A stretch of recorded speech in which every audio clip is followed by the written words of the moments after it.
Bon je crois qu'on n'a pas de blague. T'as pas trouvé de blague ? Non. Et toi, Zef ? Ah merde, non, j'ai pas réfléchi. Eric ? Je suis pas la personne drôle non plus. Non, on annule, tant pis. Ok. Ouais, je vais rentrer chez moi et jouer à la PS4. Salut, bye. À la prochaine.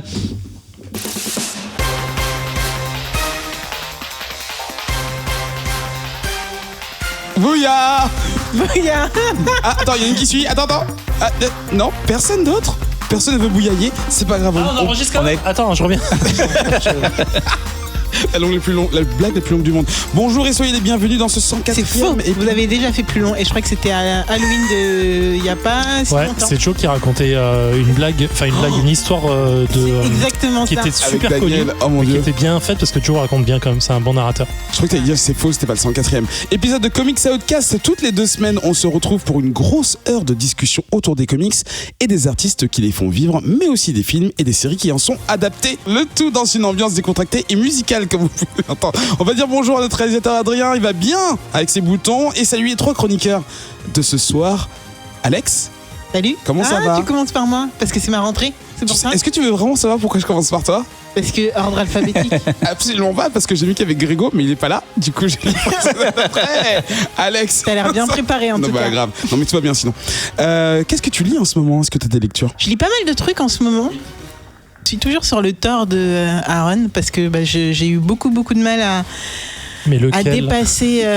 Oui, mais lequel ? Parce qu'il a tout écrit. Mighty, ouais. Ah d'accord. Ouais, Mighty Thor de Aaron. Et j'ai commencé The Life of Captain Marvel. Ouais. Qui m'a Super fait. bien. Ouais, c'est juste tue, ouf. hein. Ouais. Et en fait, tellement c'est ouf, je me suis dit, mais attends, je connais pas du tout ce personnage. En plus, il y a un film qui arrive bientôt. Tu te prépares. Ouais, complètement. Et du coup, je vois quoi ?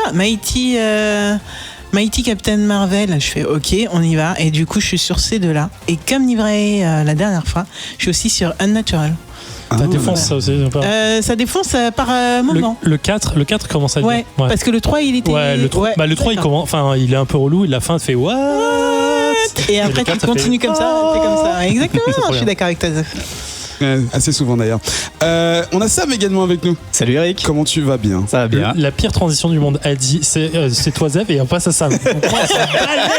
Exactement. Complet. J'ai vu la tentative de perche que t'as Mais fait. que dalle, mais c'était Non, déjà mais non, pas mais ça. c'est pas grave. Non, mais de gauche à droite, dans le sens du montre. Sam, donc il va Ouais. bien. Est-ce que tu lis des choses en ce moment ? Ouais, je lis pas mal de choses. Je me suis remis à Baby Teeth que j'avais. Et c'est tellement Ça bien. tue ou pas ? Ah, ça tue. C'est donc trop c'est bien. depuis. Putain, Je continue Lock and Key au rythme des nouvelles ça parutions. tue ou pas ? Ça tue. Putain. Il m'en manque plus qu'un. Et je lis aussi d'autres trucs. Je lis un peu de manga. J'ai commencé un bouquin qui s'appelle Les montagnes hallucinées. Ça tue ou pas ? Ça tue J'ai grave. pas lu encore. Et tu l'as ? Putain, quel- Non, mais je veux Il le est dire. super beau. Ouais, C'est je une sais, version ouais. manga du coup de Lovecraft. Mais c'est Lovecraft, quoi tout cette à fait. version ? Elle est trop belle avec la couverture en cuir. Alex, tu peux la Ah, décrire c'est s'il te plaît parce Ouais. que c'est vrai Bah, qu'elle a en fait, l'air- ça fait très vieux livre en cuir, sauf Ouais. que je crois pas qu'il soit en cuir. J'en ai aucune idée. Non, c'est c'est bien. la Une version version normale. normale, elle Ça est fait pas trop très. marrant. C'est tout marron et ça a l'air juste ouf. Non, mais c'est trop bien. Enfin, franchement, j'avais peur quand j'avais voyé les trucs arriver dessus, mais il a l'air ultra bien. Ouais, il est Et beau. apparemment, ça respecte ultra bien le bouquin. Alors je connais Qui pas est- du coup. Qui est quand même bien foutu à la base. Mais Pour moi, c'est un peu l'occasion aussi de découvrir un peu plus Lovecraft que je connais pas très bien. quand on aura Donc, fait ça, on fera la suite du bouquin en jeu de rôle qui existe. Ouais.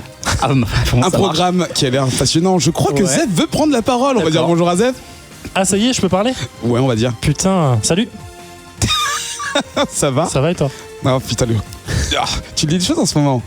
Ouais, je lis pas mal de choses aussi. Qu'est-ce que je fais là ? Je rattrape tout mon retard sur le Batmanverse avec Heroine Crisis qui vient de commencer et tout ce qui se passe autour de Nightwing qui est trop bien. Mais je peux pas en parler si vous avez pas lu. J'ai pas envie de spoiler les gens. Ok. Il faut juste savoir que c'est bien. Et je suis assez hypé aussi par Bendis en ce moment qui sort plein de trucs sur son monde Jinx là. Ouais. Il est en train de sortir, enfin il fait la suite de Scarlet et il est en train de lancer un truc qui s'appelle Cover, un truc qui s'appelle Pearl et franchement ça a l'air de défoncer, enfin ça défonce trop bien pour Et tout l'instant. ça Il y a- chez DC ou Ah, Ouais, en fait, C'est ça comme il est arrivé chez DC, en fait, il a négocié de prendre tout son catalogue. Jinx, il appelle ça Jinxverse en fait, chez DC Comics et du coup c'est Jinx World, je crois que ça s'appelle d'ailleurs. Et en fait, il y a United States vs Murder, Scarlet, Pearl, Cover. Et pour l'instant, c'est tout. Il a Oh là ces là, quatre il a trucs-là. bien- Pearl, le ouais. dessin, Et Scarlet, il est exprès, hein. Ouais, mais c'est trop bien. Ah ouais, c'est trop beau, je trouve. C'est trop beau. Je vous en parlerai bientôt, mais franchement, ça tue.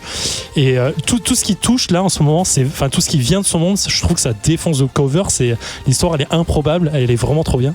Et donc voilà, je suis assez hypé par ce qu'il fait en ce moment-là. Et Scarlett, c'est le tome 3, je crois, ça défonce toujours autant. Donc... C'est intéressant de voir qu'un auteur puisse. Enfin, on l'a déjà vu avec les Lemire, les Aaron, tout ça, garder leurs univers partout où ils passent en fait. Et ne pas être trop changé par des années dans une maison. Surtout quand ils ont les rôles qu'ils ont. Là, les trois que je viens de citer, à part Scarlett, en fait, il les lance avec DC en fait. Il les apporte, et c'est des idées qu'il avait déjà et qu'il lance en arrivant chez DC. Il a conceptualisé d'abord et ils permettent. Et c'est trois trucs vraiment, qui ont rien à voir les uns entre les autres. Je sais pas s'il va les lier dans son monde ou pas du tout. Enfin 4 parce qu'avec Scarlett. Et franchement, c'est ouf. Ça touche des. Enfin bon, j'en parlerai plus tard. Sinon je vais continuer à parler pour rien. Ouais, je suis désolé. En 2 mots, on parle de quoi, Alex, dans les comics, dans les revues? Eh ben, je crois qu'on va parler pas mal d'horreur parce que je crois qu'on est un petit peu aux alentours d'Halloween. Oui, et on s'est dit que c'était un bon thème. Et ton comics de ce soir? Ah, le mien! Oui, c'était ma question. Mais attends, c'est pas le thème. Mais attends, mais c'est quoi cette manière de lancer? Mais attends, on change d'animateur s'il vous plaît. Ok. Ouais. En plus, tu Et me dis du coup, ton comics? Colder. Alors moi, je vais vous parler d'un homme très très froid qui arrive à faire des choses très très bizarres. Écoute, tu me dis de teaser, je tease. Il y a pas de souci. Sam, tu teases?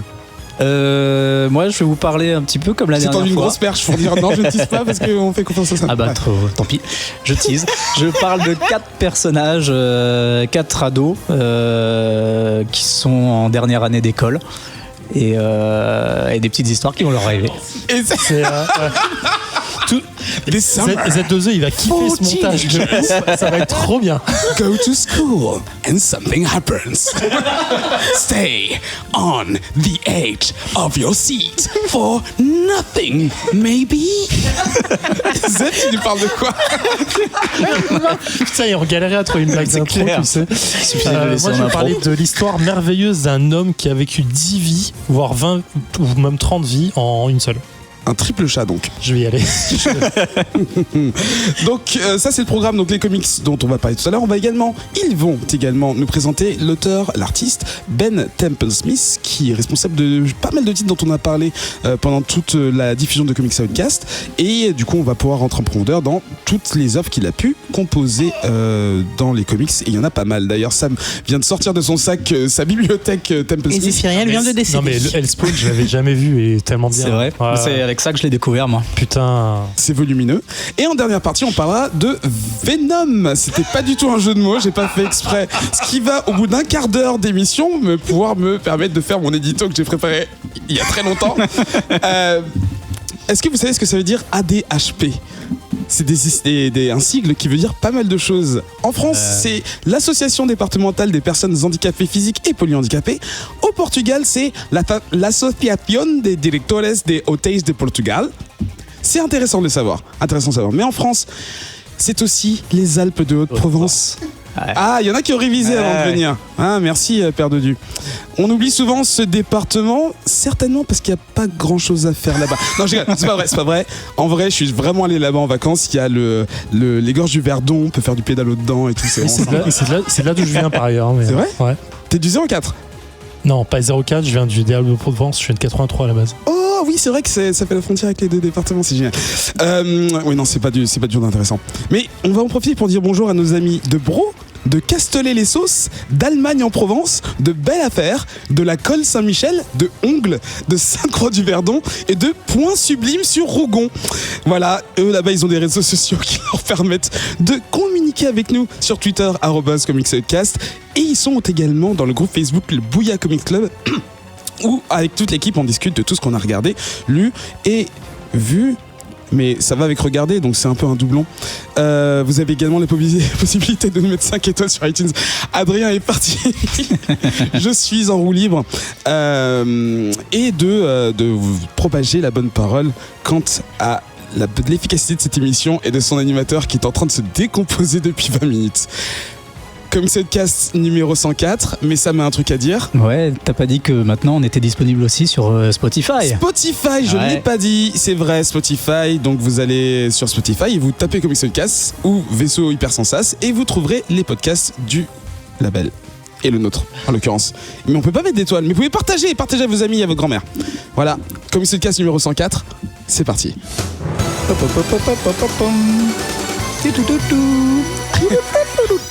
Pom pom pom tu. Ok Sam, je te suis, je suis avec toi.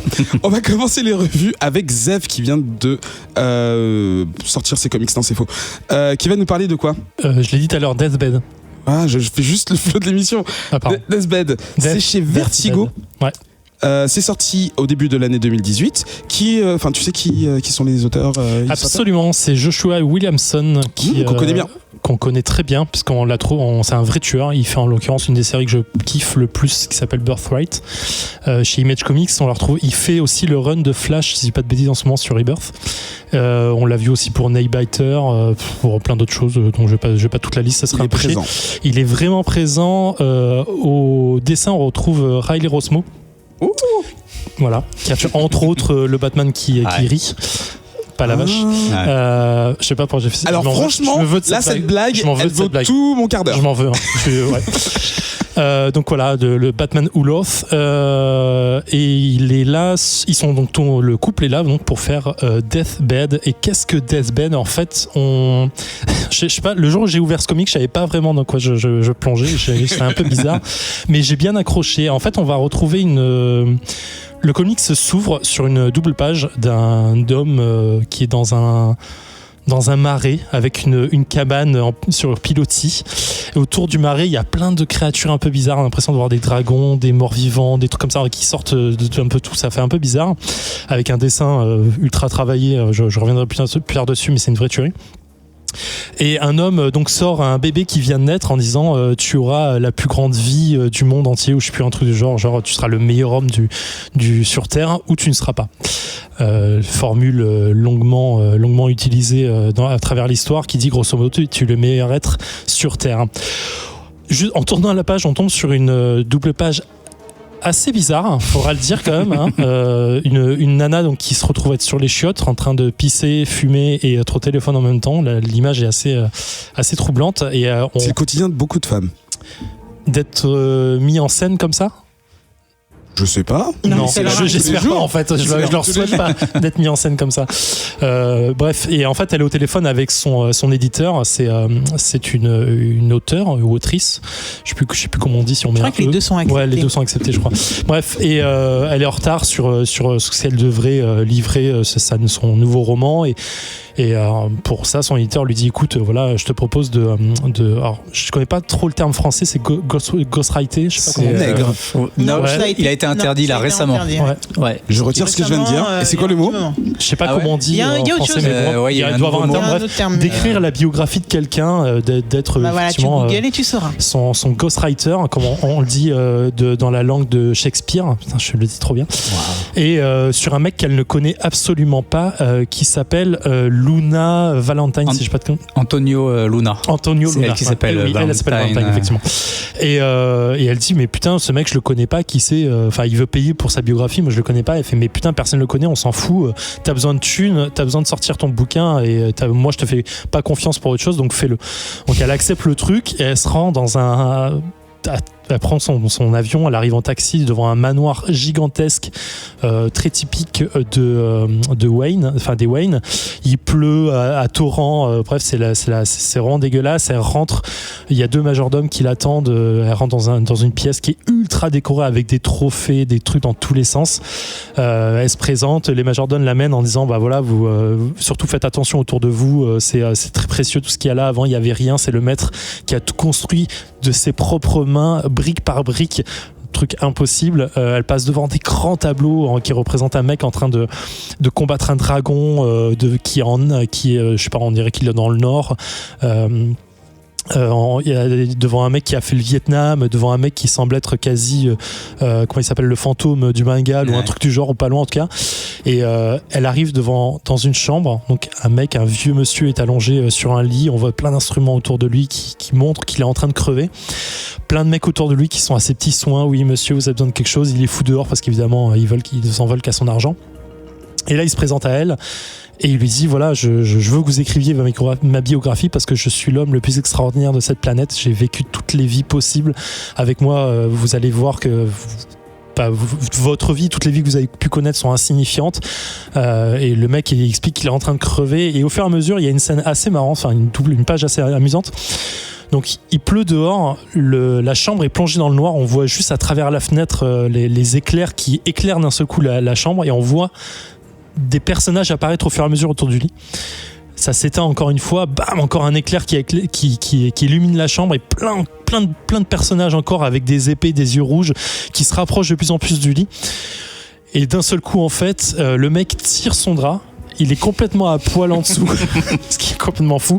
Il a juste une ceinture avec une mitrailleuse, une AK-47 dans une main, 5 couteaux à la ceinture, une grenade presque dans l'autre main, et on voit tout autour de lui en fait des ninjas, alors soit des ninjas égyptiens, je crois, ou un truc comme ça, qui ont tout un attirail assez fou, et le mec part en baston, mais genre c'est le héros du monde quoi. Ça part dans tous les sens, la meuf elle est éclaboussée de sang dans tous les sens.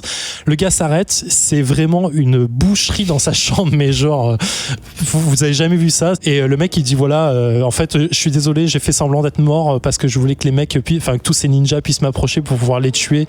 Maintenant je vais partir dans une quête de vengeance parce que mes anciens coéquipiers ou les gens que j'ai connus à travers mes vies commencent à être tués, et je veux trouver qui fait ça, un truc machin. Pas exactement ça. Ouais, je reviens sur le. En fait, il a tendu un. Je peux ? Vas-y, il tend un piège, à ses ennemis en faisant semblant d'être mort. Donc quand ils arrivent, il y a la super scène décrite par Zéphiriel.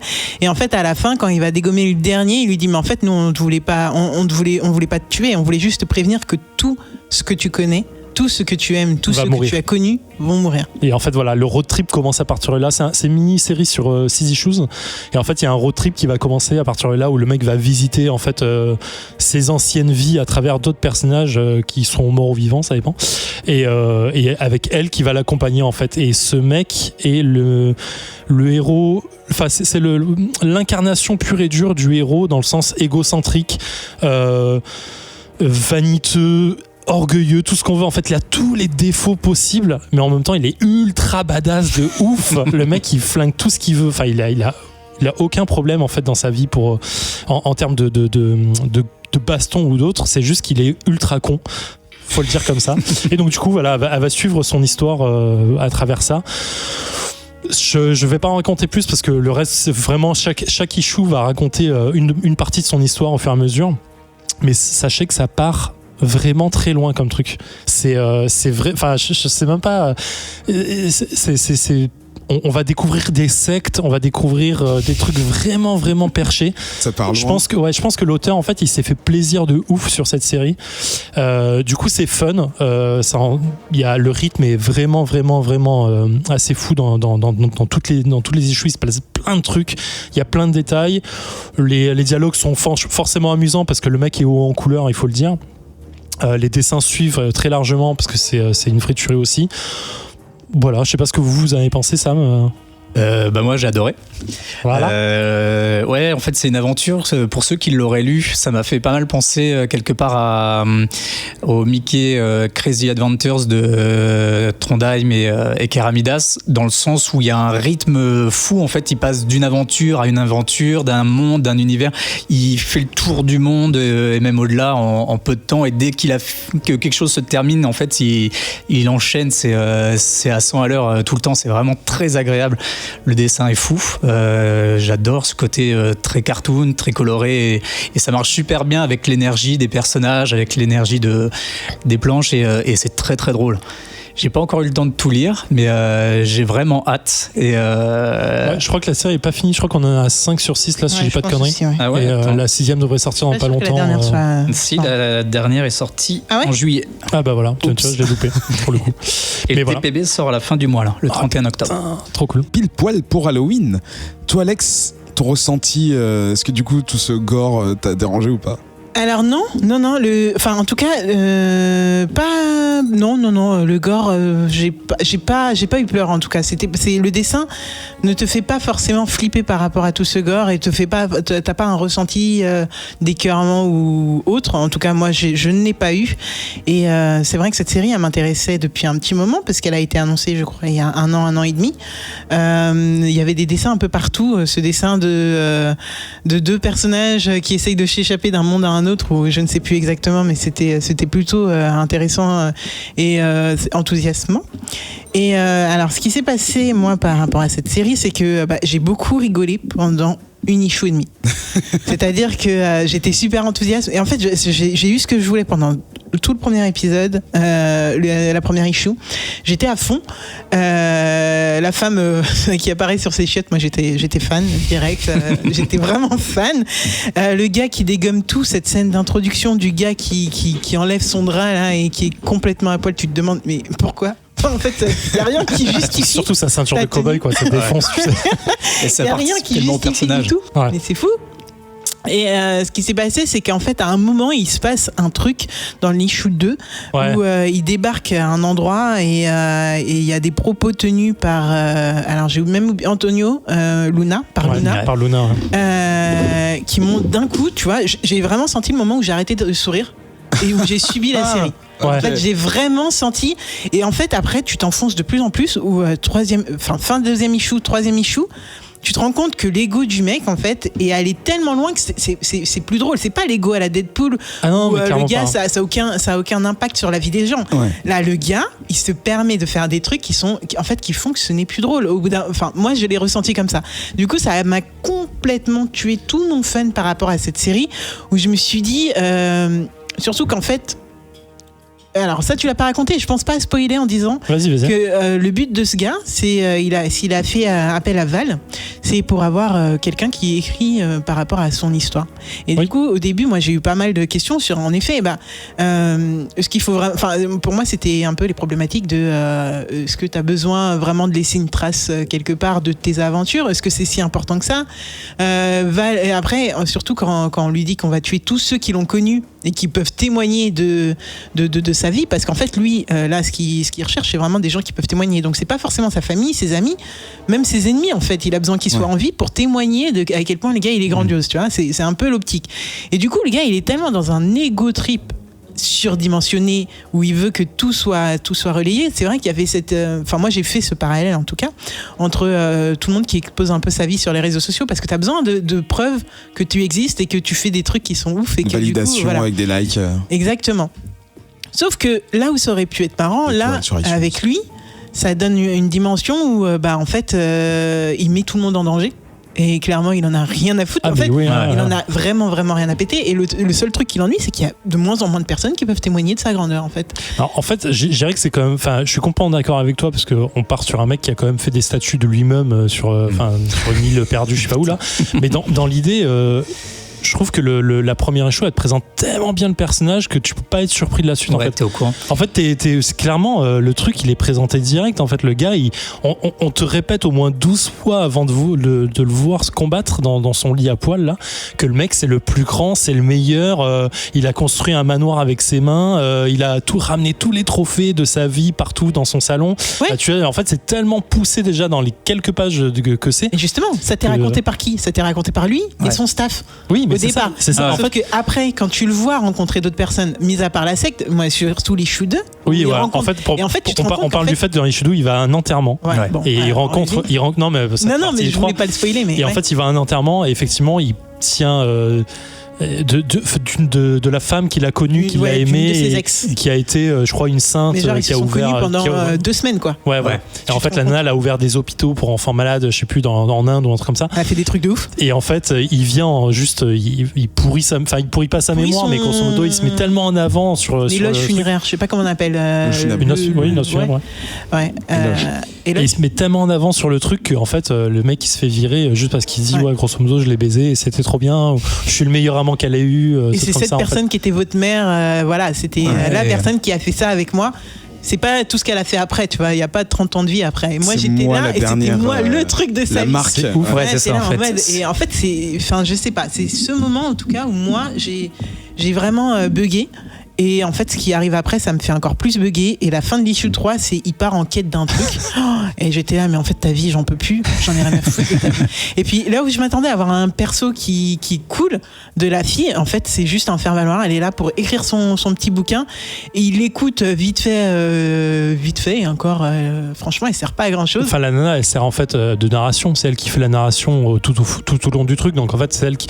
J'ai pas fini l'histoire, mais je serais pas surpris de voir une fin un peu à la con parce que c'est elle qui narre le truc et qui arrange en fait l'histoire comme elle le veut, quoi. L'intérêt aussi, je crois, c'est que elle déjà, elle le remet à sa place régulièrement. Elle est un petit peu, elle essaye en tout cas. Ouais, c'est ce que j'allais dire. Ouais. Ça n'a pas d'impact, sur ce qui vit. Moi, j'ai l'impression qu'en fait, on va monter encore de plus en plus haut dans son narcissisme jusqu'à ce qu'il en chute et qu'il se rende compte un petit peu. Enfin, je m'attends à ça quelque part. Je m'attends à sa chute et peut-être à une sorte de rédemption, de se rendre compte que ce qu'il a vécu de si fou, de si incroyable, en fait, il est peut-être passé à côté de grandes choses.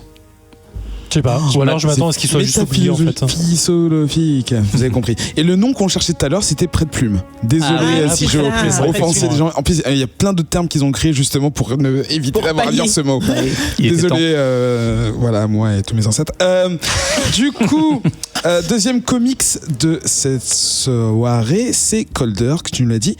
C'est chez Dark Horse. Éditeur horrifique un petit peu des fois, toujours, très souvent quand même. Écrit par Paul Tobin. Ou Tobin, je ne sais pas comment on le dirait à l'indienne. Dans l'Anjou, je pense, ouais. T'as dit quoi? De l'Anjou. N'importe quoi, bon, bref. Par Paul Tobin, qui a eu un Eisner en 2013 et en 2016 pour Bandette, que je ne connais pas, mais ça a eu l'Eisner de la meilleure série digitale, donc ça avait l'air cool. Il a fait il est beaucoup apparu dans le Spider-Verse. Il a fait des trucs un peu moins cool du genre The Witcher et Plants vs Zombies. Alors, je pense que The Witcher, il y a des gens qui vont te. Attends, non, j'ai pas lu le comics, mais je pense que ça va être la grosse merde. Bah oui. Et Plants vs Zombies, c'est vrai que c'est pas de l'excellence. Du coup, pour les enfants, ça va être sympa. Ouais. Witcher pour les enfants, ça a l'air sympa. Non, Plants vs Zombies. Je suis même pas sûr. Bref, en tout cas, c'est illustré par Juan Ferreira.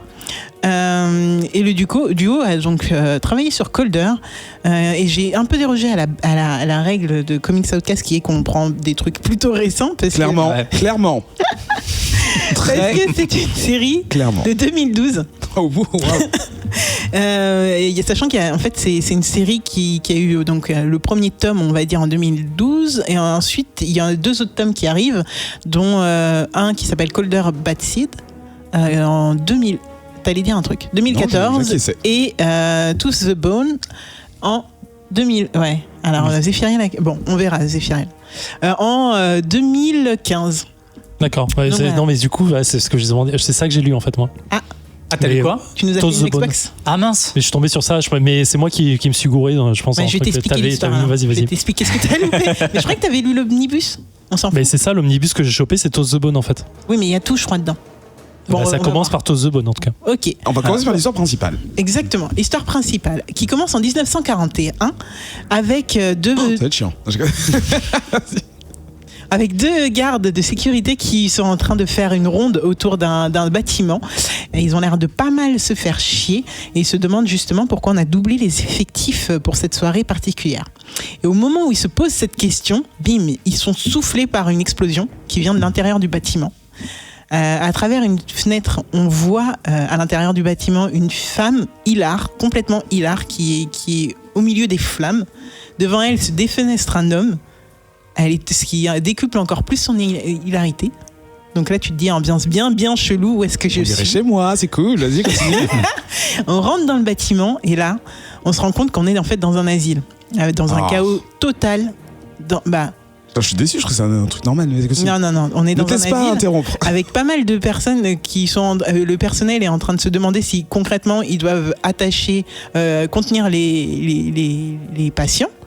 Donc probablement les laisser mourir brûlés, ou alors au contraire les relâcher. Et dans tout ce chaos, t'as une brèche qui s'ouvre, tu vois, une brèche un peu à la... Comment s'appelait ce truc là, Stargate ou je sais pas quoi? Sliders?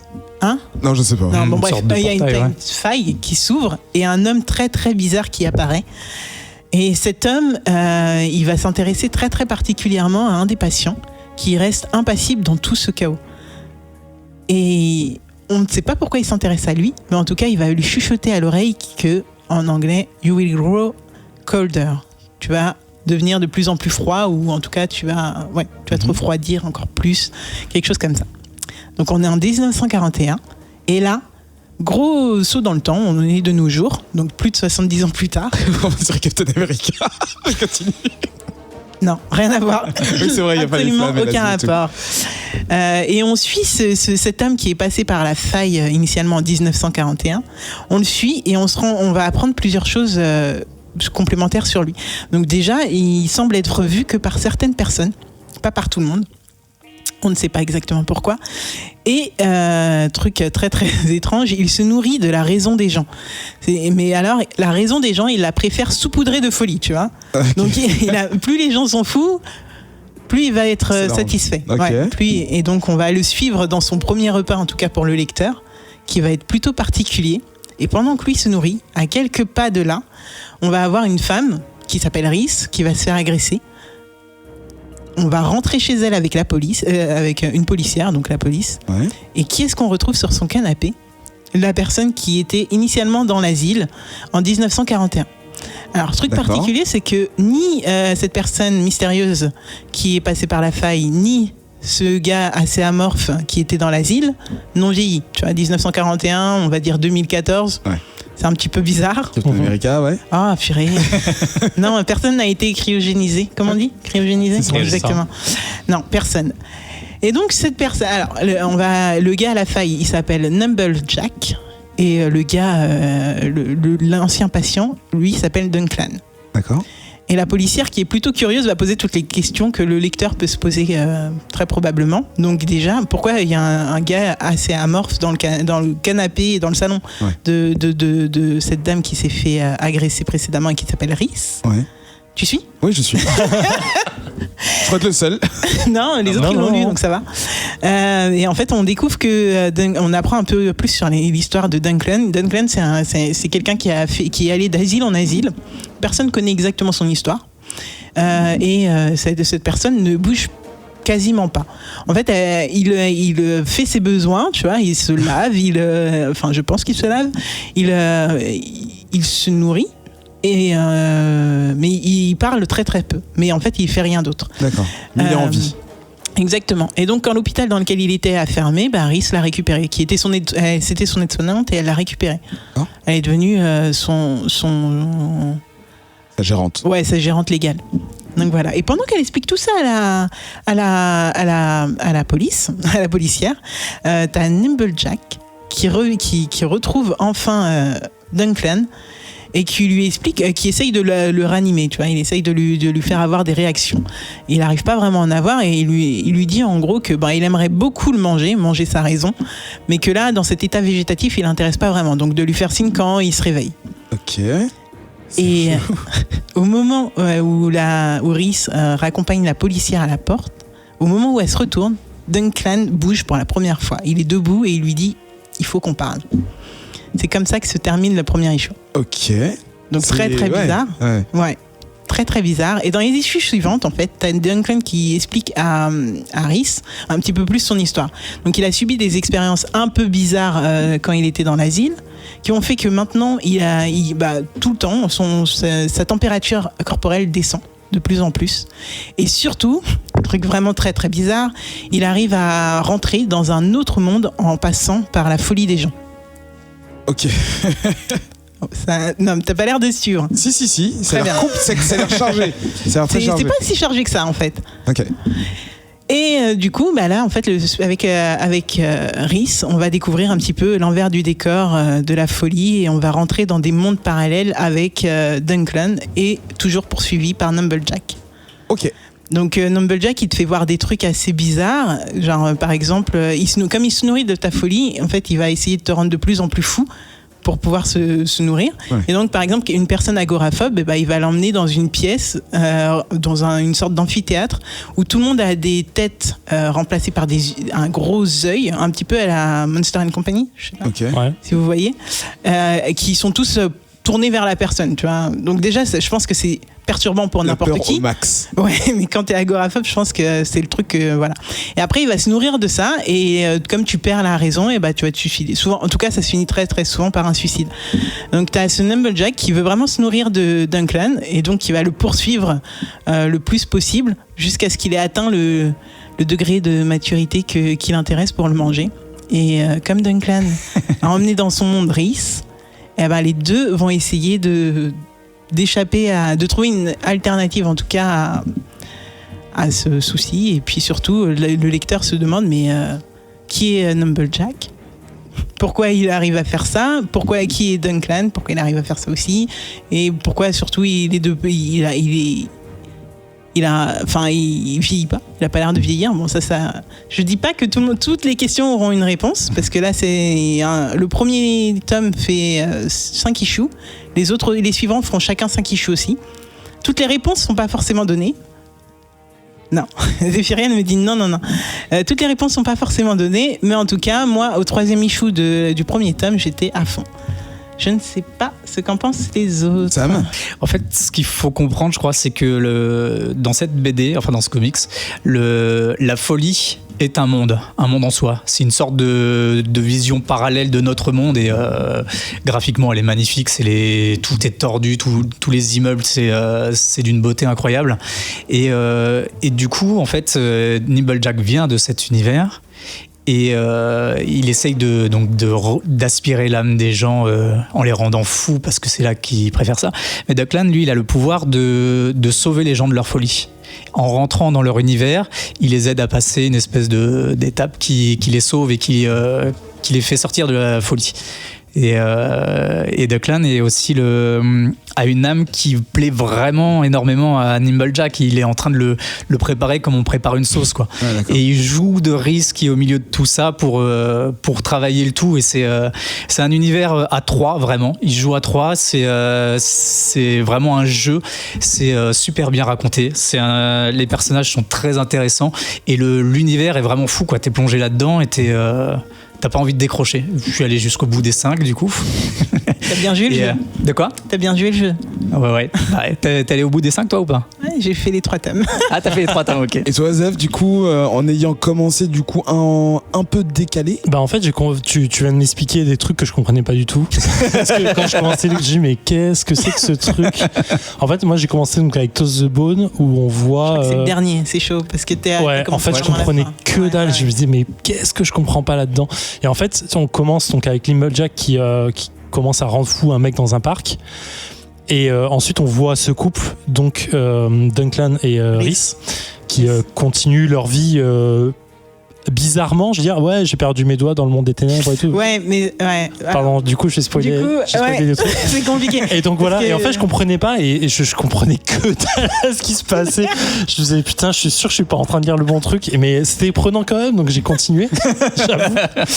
Ils ont fait un bon travail. Mais ouais, alors je pense que du coup, je vais reprendre au tout début, pour reprendre ce que disait Sam. Ça, visuellement, c'est une véritable tuerie. C'est difficile quand même à intégrer sur certains points, parce que la représentation de la raison des gens qui s'envolent et sa nourriture et tout le reste, c'est vraiment chelou, mais c'est beau, c'est violent, c'est vraiment crade.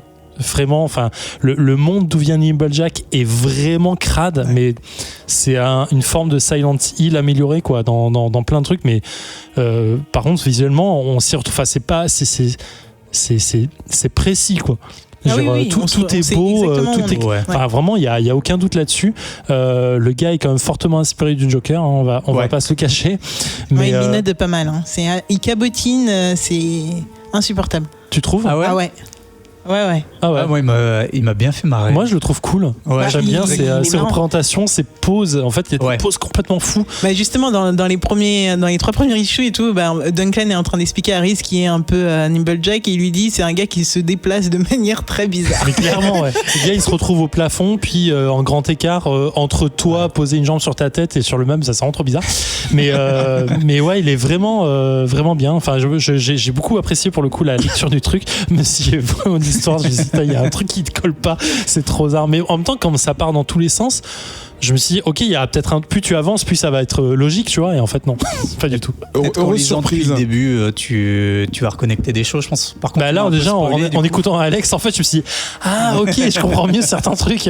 C'était donc ça. Mais tu vois, la représentation, et quand tu dis en fait qu'effectivement, la folie, c'est un monde à part, en fait, je comprenais déjà certains trucs, parce qu'il y a une vraie fissure entre les deux. Enfin, il y a un moment, tu passes vraiment sur le monde de la folie, je comprenais pas du tout d'où ça venait, enfin, pourquoi on montre ça, ça a plus de rapport en fait du tout. Mais bon, c'est vraiment vraiment bien pour le coup. Ouais. Est-ce qu'on recommande ? On recommande. Oh oui, clairement.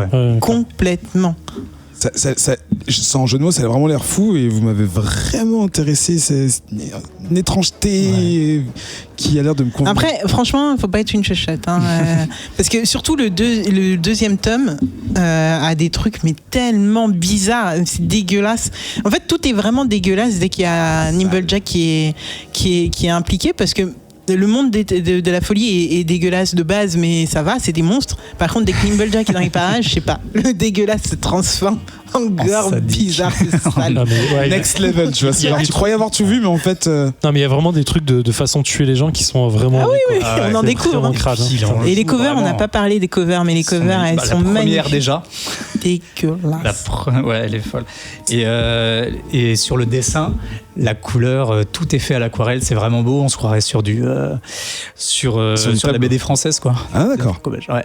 Ah bah là voilà, vive la France. Bah non. Bravo Adrien. Bravo. Merci de nous rappeler qu'on aime notre pays. Troisième titre ce soir, Sam, tu vas garder la parole. Il s'agit de Bedtime Games. C'est également chez l'éditeur Dark Horse. À l'écriture, on retrouve Nick Keller, l'artiste Connor Nolan, et à la couleur, parce que c'est le seul que j'ai réussi à trouver dans mon travail, Kelly Fitzpatrick. C'est sorti en juin 2018. Il y a combien de numéros qui sont sortis jusque-là ? Et ben le 4e est sorti hier soir. D'accord, donc eux ils vont vite. Eux ils vont vite parce que là en termes de diffusion par exemple le premier là c'est pas ça. Le premier c'était au mois de juin. Non, il parlait je pense du premier. Non mais la diffusion du premier ouais. OK. Bedtime Games en fait c'est comme on disait on cherchait des titres horrifiques et j'ai eu un peu de mal, j'ai demandé du coup un coup de main à mes petits potos. Et c'est Ben qui m'a proposé ça. Ben qui est abonné à Dark Horse, hein, je le précise. Mais il a raison, hein, il y a plein de choses chez eux qu'on voit pas passer. Hein. Ouais. C'est 3 enfants, 3 jeunes étudiants en fait qui vont entrer en dernière année, ils sont à la fin de l'été et qui veulent vraiment faire des trucs énormes avant d'entrer en terminale quoi. Ils ont envie de faire une connerie et dans leur ville, dans leur école, il y a une espèce de légende sur un pont qui s'est écroulé et quelqu'un qui serait mort, d'autres élèves qui ont été blessés et tout ça.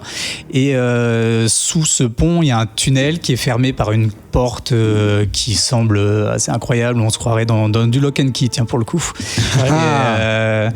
Et l'un de ces 3 gamins est allé récupérer la clé dans le tiroir d'une de ses profs. D'accord.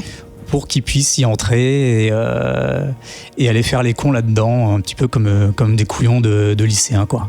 Quelle bande de merde. Ouais. Et ils décident donc de rentrer là-dedans. Ils avancent un petit peu sur le pont. Il y en a 2 qui descendent et du coup dans le tunnel. Et le 3e qui est le plus sensé des 3 n'a pas trop envie d'y aller. Et finalement la passerelle sur laquelle il est s'effondre. Et ils se retrouvent en bas, mais ils se retrouvent tous les 3 bloqués. Ils cherchent un passage du coup dans le fond de cette grotte. Ils cherchent et à un moment il y a l'une d'entre elles, donc Avery, qui tombe sur une feuille de parchemin, on dirait un peu bizarre. Ouais. Et sur cette feuille, il y a un dessin un peu particulier d'une femme dont la tête a été éclatée. Et en haut, un petit personnage. En fait, j'oublie toujours le thème de l'émission. Je me dis, ah, c'est gentil, c'est des ados qui se. Oh là là, ils vont tomber sur un cadavre. particulier. Voilà. Sur cette feuille, donc il y a un personnage qui est en haut. Il y a écrit The Nightmare, Red Time is here for you. Et donc elle lit Mr. Bedtime. Et là, le dessin lui répond Is here for you. Elle a l'impression du coup de rêver, d'être dans le noir, de ne pas avoir bien vu. Mais le dessin qu'elle voit fait rappel directement à un événement traumatisant de sa vie, le jour où sa mère est morte. Et le personnage disparaît de la feuille et commence une histoire comme ça. Du coup, ils ressortent de ce tunnel par un puits, trouvent un chemin et ils finissent par donner le parchemin au plus raisonnable des trois. Ok. Voilà. Et on apprend du coup en même temps que le plus raisonnable des trois qui s'appelle... attends, je vais retrouver son nom. Eric. Non. Sam. Owen. C'est un bon nom. A un petit frère qui s'appelle Charlie et qui a une tumeur. Et il y a une grosse ambiance très, très glauque à la maison. Et durant la nuit, ce fameux personnage dessiné sur le parchemin arrive devant le lit de Charlie en vrai. Ok. Freddy. Ouvre un portail derrière lui, il est horrible, il a des sangles qui lui tirent la bouche, il est immonde. Et il lui dit viens me voir. Et les choses 1 se termine là-dessus. Ok. Ok. Voilà. C'est. Voilà pour le pitch. Et, ok, mais il y a des gens qui meurent ou pas? Non, je déconne. Non mais ok, alors, c'est vrai que là tu parles de Lock and Key à cause de la porte scellée, mais du coup c'est vrai qu'on a des protagonistes qui sont adolescents et il y a cette ambiance là. Est-ce qu'en réalité dans l'histoire, dans le développement de l'histoire, on a cette ce qu'on a souvent décrit Lock and Key comme un peu horrifique mais aussi charmant parce qu'il y avait un truc de famille et des gens, ou alors est-ce que là c'est à fond dans le gore et dans l'horreur et dans la peur? Là moi je trouve qu'on est beaucoup plus dans le trash, hein. Trash, même pas, d'accord. Enfin pas le trash, mais il y a rien d'amusant quoi dans cette histoire. Il y a rien de réjouissant. Ouais. Tu dis pas au moins ils sont l'amitié, le pouvoir de l'amitié. Non, t'as rien à foutre. Le dessin aide pas, hein, je trouve, à trouver qui que ce soit adorable dans ce. Parce que dans Lock and Key au moins t'avais le petit frère qui était adorable et tout. Mignon, ouais. C'est mignon. Le dessin en fait en soi il est comment je vais formuler ça? Mis à part les personnages, c'est joli. Le problème, c'est que les personnages sont vraiment dégueulasses. Ouais. Et puis, ils se ressemblent pas toujours. Le trait des visages est tiré bizarrement. C'est dommage parce que graphiquement, il y a une vraie patte. Au niveau des couleurs, il y a quelque chose de très joli, quelque chose de passé qui crée une ambiance. Vraiment, les décors sont assez chouettes. Et ça pourrait bien marcher s'il n'y avait pas ce gros défaut au niveau des personnages qui sont généralement mal foutus. Et vraiment, les visages, on a l'impression qu'ils sont dessinés à l'envers. Tu sais, normalement, quand tu dessines, tu commences par faire les bombés, les choses qui sont rondes. Et là, on dirait qu'ils creusent les choses, qu'ils tirent des angles aux quatre coins des visages. C'est assez dommage. Ils ont l'air malades et faméliques, là, les enfants. Yeux, là, je regarde les yeux sont un petit peu. Les yeux sont bizarres parce qu'il a essayé de faire la petite lumière dans les yeux, là, qu'on peut représenter de temps en temps. Sauf que là, en fait, ça leur donne un peu un air fou, complètement. Je sais pas. Moi, ouais. Bah, clairement, enfin là, je suis en train de regarder une planche où on voit le même personnage dessiné 3 fois. Il a pas 2 fois la même gueule, quoi. C'est vraiment chelou, quoi. Tu vois, c'est vraiment c'est pas très joli. Mais pour le coup, c'est Jamie, le blond là. Ouais, le petit blond. Ressemble jamais, ouais. Mais pour le coup, c'est pas mal parce que pour tout le côté horreur qu'il arrive à dessiner, en fait, il le rend bien. C'est un mal pour un bien, je vais dire, mais vraiment le monde qui décrit autour, en fait, il est vraiment bien foutu avec ça, quoi. Ouais. En termes de dessin, en termes de colorisation, qui est vraiment fade, un peu sombre. Même ton blanc, il est vraiment cassé en permanence. T'as l'impression que t'es toujours un peu dans l'horreur, quoi. Je rappelle que Sam ne trouve pas Jenny Finn dégueulasse et que ça, il trouve ça dégueulasse, donc c'est pour vous dire. Tu es d'une mauvaise foi, incroyable, Adrien. S'il y a que 3 émissions, c'est bon. Non, confirmer. La différence qu'il y a avec Jenny Finn, en effet, dans Jenny Finn, les personnages sont moches, mais ils sont bien dessinés. Alors que là, il y a un problème à mon sens, de dessin dans les visages au moins, et puis même parfois dans les poses des personnages. Même dans les proportions. Complètement dans les poses. Il y a des poses totalement improbables. Ouais. Ouais, Mais c'est pas- après, sur les créatures horrifiques, en effet, il y a quelque chose de vraiment, vraiment bien foutu, quelque chose de, enfin, ça amène vraiment quelque chose d'assez effrayant, quoi. Clairement. Ça- Toi, Zaf Tu voulais parler? Non, j'ai justement te passer la parole. Alors, j'ai pas kiffé des masses. Ouais. Il y a un côté ultra gros cliché quand même sur tout l'univers qui est présenté. En fait, ce qui m'a déçu de base, c'est effectivement, tu l'as dit, en fait, la référence un peu Lock and Key, mais en fait, c'est gros. En fait, ça fait très Tale of the Crypt. Ouais. Of the Crypt, Ouais. mais mal fait en fait de seconde zone, sans être trop méchant. De fait, c'est ultra verbeux. Putain, t'as tes pavés pavés, à lire, putain, à chaque page, et c'est quand même lourd, qui t'apporte pas grand chose ni en termes d'histoire, ni en termes d'ambiance. Putain, et franchement, et du coup, j'ai assez vite décroché. J'ai dû me pousser à la fin de la première issue pour me pousser à la deuxième. Et là, je me suis dit, ok, ça pue, en fait, j'arrive, enfin, pour moi, en termes de motivation. Et du coup, j'ai vraiment pas accroché au reste, quoi. Donc, je suis pas très fan. Et c'est con parce qu'en ce moment même, je suis en train de lire des Tales of the Crypt que je kiffe de ouf. Et du coup, j'avais vraiment ce mauvais goût dans la bouche de me dire, putain, j'ai l'impression de regarder, je sais pas, un film en lisant Tales of the Crypt et de regarder la série de M6 à côté, quoi, tu vois, un peu méchant, quoi. Mais donc j'ai pas super kiffé. Et t'es allé au bout? Non, j'ai arrêté à la fin de la deuxième. C'est vrai? T'es même pas Ouais, allé à la je troisième. te jure. C'est bien d'être franc. Non, ça m'a gonflé. Non, t'as ton avis, pardon, excuse-moi, Jean. Ouais, non, j'ai pas donné mon avis. On t'écoute. Pareil, que Zef, je t'avoue que la ficelle Lock and Key, moi je l'ai vraiment vue. Tale of the Crypt, je connais pas, donc j'avoue que j'ai pas ce rapport-là.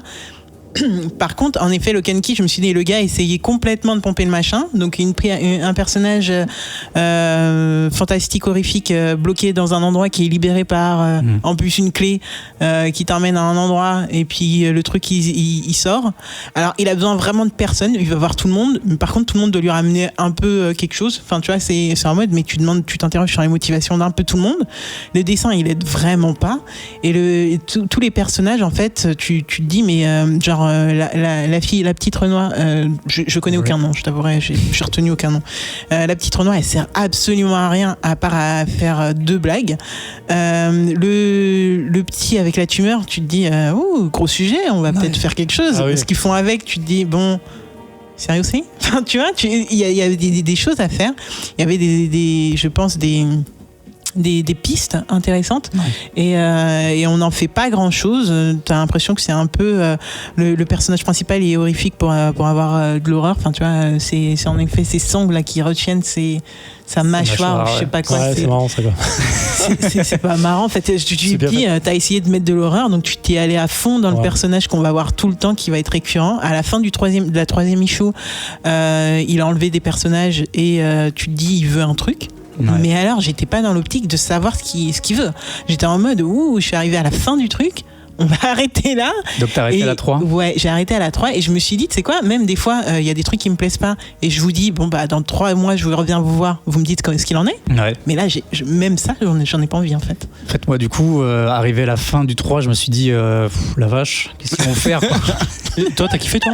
Non. Non, mais au moins c'est franc, quoi. Non, ouais, mais au début, je me suis dit, il peut y avoir quelque chose. Les personnages ont l'air chouettes. Les 3 gosses, en fait, ils ont tous plus ou moins des trucs assez horribles qui leur sont arrivés. Peut-être qu'ils vont construire quelque chose de profond. En plus, comme du coup, ce Mr. Bedtime, il vient du monde des cauchemars, en fait. Et il joue avec ces cauchemars. On se dit, il va y avoir quelque chose. En fait, il y a plein de trucs qui sont lancés. Il y a plein de pistes. Et ils n'exploitent rien du tout. Ouais, et à la fin de la 3, je me suis dit, il reste qu'une seule issue. Qu'est-ce qu'ils vont faire? Du coup, bah oui, c'est en 4. Du coup, je l'ai lu rapidement hier soir, un peu crevé. Mais je l'ai lu. Et je suis abasourdi, quoi. Ça finit en Renaud Boudin ou pas? Ah ouais, mais vraiment, c'est. En fait, ils font rien, quoi. J'ai presque envie de spoiler la fin là pour. Vas-y, raconte-moi, parce que je suis intéressé. Peut-être en fait, les auditeurs, les non, mais franchement, c'est vraiment très décevant, quoi. Ils ont rien fait de toutes les pistes qu'ils avaient mises en place, et puis même le côté magique des personnages, il y a rien du tout. C'est pas mis en avant du tout. C'est pas mis en avant, c'est pas exploité. Puis même, en fait, t'as pas l'impression que c'est des personnages magiques au final, à part le fait qu'ils t'emmènent à un moment dans un monde différent, quoi. Donc c'est des enfants, tout est ordinaire en fait à part un. Mais ce qui est le plus horrifique, c'est ce qui leur arrive en vrai. En vrai, ouais. l'histoire de la gamine, l'histoire du garçon et de son petit frère, et un côté touchant avec le papa. Enfin, le petit frère, il est quand même jeune, quoi. L'histoire de la tumeur et des quelques mois à vivre, ça c'est un petit peu chaud, ouais. On recommande Non. Oubliez-le. Vous aussi, auditeurs, n'hésitez pas à nous faire vos propres commentaires si vous lisez les comics dont on parle. C'est marrant, ce serait marrant de partager des avis. En l'occurrence, sur le Bouya Comics Club, vous avez, je crois, les épisodes et donc l'intitulé, enfin la liste de ce dont on parle. Vous pouvez aller acheter ce qui vous intéresse et on en rediscute ensemble. Également, pour des petits commentaires rapides de 280 caractères, Twitter @ComicsOutcast. Nous, on se retrouve après un petit coup de scratch et de wiki pour parler de Ben Temple Smith. J'arrive pas à le dire, bordel. Temple Smith et de son art. À tout de suite.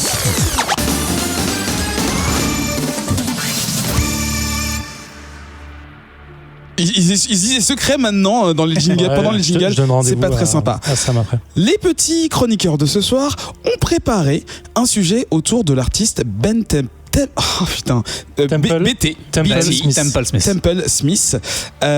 Qui, vous pouvez citer des titres comme ça. Moi, je me rappelle de Ten Grain qu'on a fait au tout début de Comics. Alors, le seul truc que tout le monde connaîtra, c'est 30 jours de nuit. C'est un comics à la base et ça vient de lui. D'accord. J'ai en tête aussi Gotham After Midnight. By Midnight. Est-ce que vous avez d'autres titres comme ça, peut-être qui ont été connus? Détective Fell, qui est tuerie, mais on en génial, ouais. D'accord. Welcome to Oxford. Wormwood, on en avait parlé dans une émission où on était chez Album. The Squidder. Squidder, c'est sûr. Bon, voilà. Je pensais que vous aviez des genres de titres, mais en fait, il a une bibliographie bien plus large que ce que je m'imaginais. C'est pour ça que vous êtes là, vous allez nous présenter le personnage, le bonhomme, et nous dire, je sais pas comment vous allez le présenter, mais je pense que ça va être cool. Vas-y, en soi, ça la biographie, elle est courte en fait. Oui, elle est assez courte. Il a 2 ans en fait. Non, il est australien. Il est né à Perth. Ça explique plein de choses déjà. Il est né en 78, du coup il a 40 ans cette année. Voilà. Wouh. Ouais. C'est dur. C'est ça. S'il est né après octobre. Il est diplômé en design graphique, option illustration. Et il a commencé à bosser dans l'industrie du comics à 17 ans. Donc le mec est présent depuis un moment. D'accord. Et il a commencé à se faire connaître notamment avec la série Hellspawn, où il travaille en collaboration au dessin avec Ashley Wood, qui est justement l'une de ses références. Et leur travail sur ce boulot est assez dingue et marche bien. Il y a une vraie cohésion entre les deux et il dit lui-même qu'il a beaucoup appris du coup de cette période-là. Et suite à ça, il a... Tu veux peut-être continuer? Non, vas-y, je continue. Suite à ça, il a du coup, alors que je dise pas de bêtises, que je les sorte bien dans l'ordre, il a sorti 30 jours de nuit, une collaboration du coup avec un scénariste avec lequel il va beaucoup travailler, Steve Niles, et avec qui il a une vraie cohérence et il coécrit également. Il est co-auteur sur ses œuvres avec lui. Parce que c'est vrai moi j'avais l'impression justement qu'on le connaissait beaucoup plus à l'illustration que. Et en fait, il écrit énormément. Ouais. Il écrit de plus en plus. Il écrit ses histoires. Il fait de plus en plus ses histoires entièrement, quoi. Ouais. Et il s'est surtout un peu retiré aujourd'hui. Il a créé son propre label. Ouais. Et en fait, il fait là, c'est plus pour la fin, mais il a créé son propre label et il fait son propre crowdfunding pour sortir ses propres comics en fait. D'accord. Ouais, donc il n'est pas chez ou très rarement chez Marvel, DC, ou les grandes maisons. De temps en temps, il est beaucoup chez IDW, surtout parce qu'à une époque, alors je sais plus si c'est suite à 30 jours de nuit ou Fell, mais je l'ai noté qu'il a eu c'est après 30 jours de nuit. Après 30 jours de nuit, il a eu un contrat d'exclusivité avec IDW. D'accord. Et il disait lui-même que en fait, il avait une grande chance chez IDW, c'est que là où les autres auteurs devaient présenter un pitch ou quoi que ce soit, il lui faisait tellement confiance qu'ils acceptaient directement tous ses projets. D'accord. Ouais, en plus ça c'est la garantie justement de pouvoir montrer au monde ce que tu aimes, ce que tu fais, ce que tu es, sans les contrats justement de devoir représenter un personnage qui est déjà dans une continuité longue. Et en fait c'est vrai que les grands, ceux qui deviennent grands, ils passent par cette étape de justement, il a fait assez dans son passé, ou alors je suis un visionnaire et ce mec ou cette nana, c'est bon, je les mets en avant et justement je les laisse s'exprimer à fond et ça nous donne justement des artistes de renom. C'est génial. Ouais. Après, pour définir le personnage, parce que là, on est parti sur la biographie simple, mais avant de présenter les œuvres qu'il fait et dans quel monde il évolue, c'est un mec qui, on peut dire que c'est un gothique dans l'âme en fait. Le mec, il aime tout ce qui va toucher un peu à l'univers vraiment dark en fait, mais pas tant dans la façon de raconter les histoires, mais visuellement, le mec, c'est un fou en fait. Il représente son monde de façon très diluée en fait, avec une forme d'encre de Chine en fait. L'impression que tout est peint à l'encre de Chine. C'est du lavis, ça s'appelle. C'est de l'encre de Chine diluée sur ces pages entièrement. Tout est tout colorisé comme ça. Même les traits sont parfois les traits personnages sont comme ça directement, donc ça leur donne un aspect un peu fantomatique par moment. Ouais. Et en fait, sa vie entière est basée sur ce thème-là. En fait, si vous êtes un peu curieux, je vous invite à regarder son Instagram qui est rempli de ce genre de choses. Il a l'impression que même sa maison, en fait, elle est complètement fait maison ancienne avec des crânes, avec des trucs, petits squelettes, des cabinets de curiosité vraiment dans tous les sens et tout. Donc il a vraiment cette façon de vivre. Alors je sais pas si c'est pour l'image qu'il veut donner ou s'il kiffe ça en permanence, mais du coup ça donne tout son monde et il arrive à le retransposer en fait en comics dans toutes ces histoires. Et effectivement, quand il commence 30 jours de nuit, son dessin donne un impact fou à l'histoire qui est avec. Pour rappel, 30 jours de nuit, c'est juste une histoire de vampire qui se passe. Alors c'est pas pôle. Voilà, c'est pas pôle Nord, mais c'est pas loin de l'Alaska ou quelque chose comme ça. Voilà, effectivement, où il se passe à un moment de l'année. Voilà, il va avoir un mois entier de nuit complète, et donc les vampires vont venir et vont commencer à faire des trucs assez crades, parce que c'est pas des vampires à la Lestat ou qui sont très beaux, très propres sur eux. Voilà, ce sont des monstres qui viennent bouffer des gens. Et en fait, du coup, tout son dessin donne vie en fait à cette horreur permanente avec des vampires qui sont livides, la bouche pleine de dents pointues, aux traits rouges, des yeux dégueulasses et qui vont bouffer en fait les gens comme ça. Et tout va partir de là en fait. Et tout ce qu'il va créer par la suite va être vraiment dans cette typologie en fait. J'ai pas l'ordre en tête des trucs qui va sortir, mais quand il va créer Wormswood, en fait, il va être complètement dans cette optique de crade et d'univers vraiment fantasmagorique, horreur, de monde parallèle, démoniaque, tout ce qu'on veut. Il met tout dedans.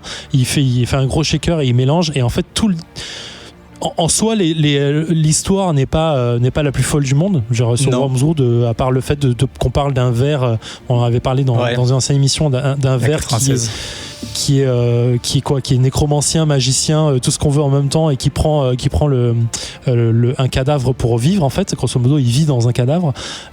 L'histoire, elle est classique as shit en fait. C'est l'histoire du monde qui va être détruit par un démon, puis il va le sauver, point barre quoi.